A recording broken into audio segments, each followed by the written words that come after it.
We're winding up our discussion on the interest rate capping, and I'll start with you, Abil, like a final remarks from the Kenya Bankers Association. So is this a guarantee that if it is repealed, we'll get more money, and how come before there wasn't a problem? I think just on that question in terms of the fact that before there wasn't a problem was because initially there was the leeway. So you can risk assess the customer, and then based on the risk assessment, you can price it accordingly. So you could actually price the risk into the price. Now, with the law passed, it now became difficult to price some of the risk into the price and have it within the 13% that is allowed, because if the risk is high and the actual price would be, say, 16%, under the law you can't lend that, you can't do that transaction. And majority of Kenyans fall under the 16% and above. Not majority of Kenyans, but majority of the target borrowers in terms of the SMEs happen to fall above the 13%. A number of them are also below, so they are actually right now benefiting. And you saw a comment from somebody saying that, you know, I've been borrowing and I've been borrowing at a cheaper price because you're able to price him within that cap. Now, those that cannot be priced within the cap are the ones who are suffering, who are out there. And what you're trying to plead with the Waheshimiwa is that why don't you allow the banks to be able to price that risk to have the people who are out there being considered, so they come into the net, they can be able to borrow at an appropriate price. In one sentence, should the interest rate cap be removed, how would the transition be handled for individual X who took a loan with a bank at 13%, for example? Would they now go to pay a new rate that the bank would give, or would they be saved from having to pay a new rate if the interest rate cap is removed? No, the existing customer, yes, his risk profile does not change. Okay. What you're talking about is when the repeal comes, it's actually for the new loans. For the new guys who have not been able to come in, that now will be able to come in. Okay. The riskier customers who will now be appropriately priced under the new pricing regime can now be able to come in. Okay. But it should not affect the existing loans, because the existing loans were risk. The existing loans should not be affected. Should not be because they were risk priced and they have been put in at that rate of 13 and below. Fair enough. Thank you. Honorable Njomo, your final thoughts on this? History is a very good teacher. And I remember when the interest rates were not capped, you would get a loan at a certain percentage interest. But by the time you are through with the loan, maybe you are paying like 4, 5, 6% higher, because the banks will get very good results. You know, they word them, they sugarcoat their words and show you that the interest must be increased. So we must be very careful about that. But there's one thing I would like to tell the country, that we as members of parliament have their interest at heart. And we are looking at a situation where people will be enabled to do business. Because when you do business, when you make profit, that is how the government gets its tax. And our main interest is to make sure that people are able to do their business. But employment is not forthcoming. So if our youth can be empowered so that they are able to do business, that is how we are going to build our economy. We are going to try our best to convince the banks to be sensitive to our people's needs. Two, we are going to continuously put pressure on central bank to do its regulatory work, because central bank slept on its job. The banks formed cartels. Now, whatever they charge is not determined by market forces. It's determined by that meeting they held at a certain place and agreed we are going to do ABCD. Okay. These charges that they are putting on our accounts, they are not regulated by a central bank. Central bank must do its job. You made a strong. I hope you're not saying Habil has led a group of. Use that. Well, they are cartels. He may be innocent. He may be innocent. No, but he's innocent. But there are some people within the banking sector who may not be. Just one sentence. Okay. In the sense that there's a perception that all mobile lenders are banks. Okay. Which is not true. Okay. In fact, most of the mobile lenders are not by banks. Banks' products that are put through on the mobile platform are actually regulated. Okay. So the pricing, for example, would be within the precept of the law, within what is prescribed in the law. Okay. those others who are exploiting the market are not actually from the banks. I think that's an important clarification to make. Stella, what are your last thoughts on this? My last thoughts are that caps are necessary, but then caps on their own are not valuable for the consumer. It must be consumer focused. Whatever policies we put in place need to be consumer focused.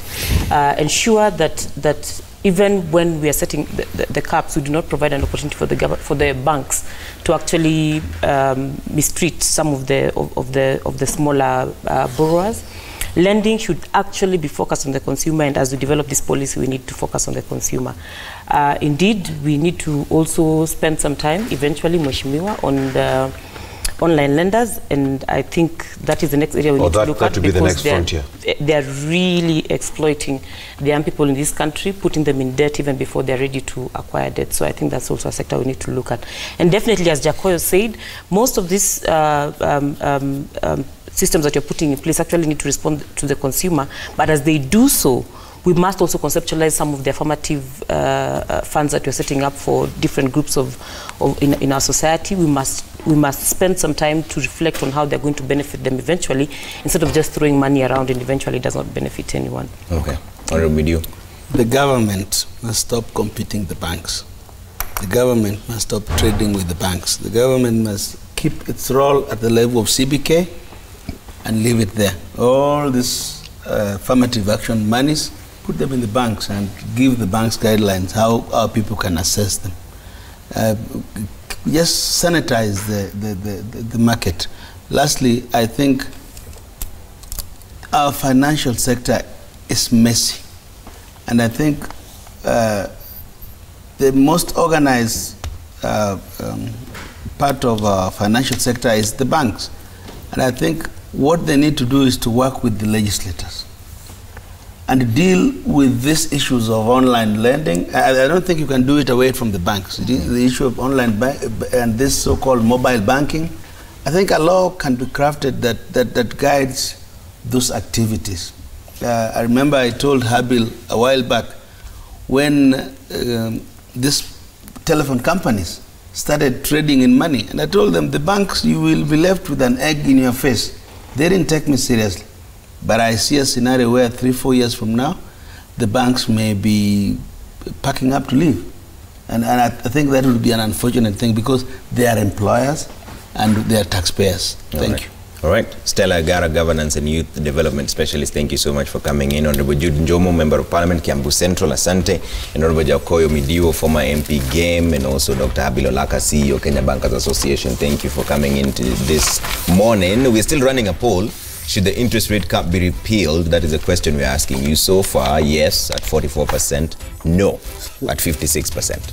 That's been after an hour. We'll monitor that for the next couple of hours and see whether that will change or how it will vary. We also have your feedback. Let's take a couple of your thoughts as we wrap up this part of the show. Kiptindinho from Eldoret says, do you know why banks deny us loans? It's because they benefit from corruption money. The corrupt steal money and take loans and pay using the looted money and pretend that they're also struggling.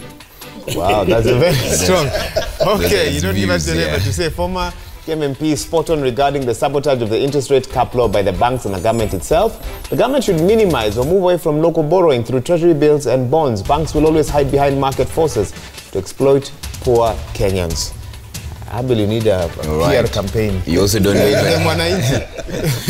you also don't leave a name, but you say, no. I took a loan from a bank in 2006 at 18%. After 6 months, they said the economy was doing poorly and started charging me 28%.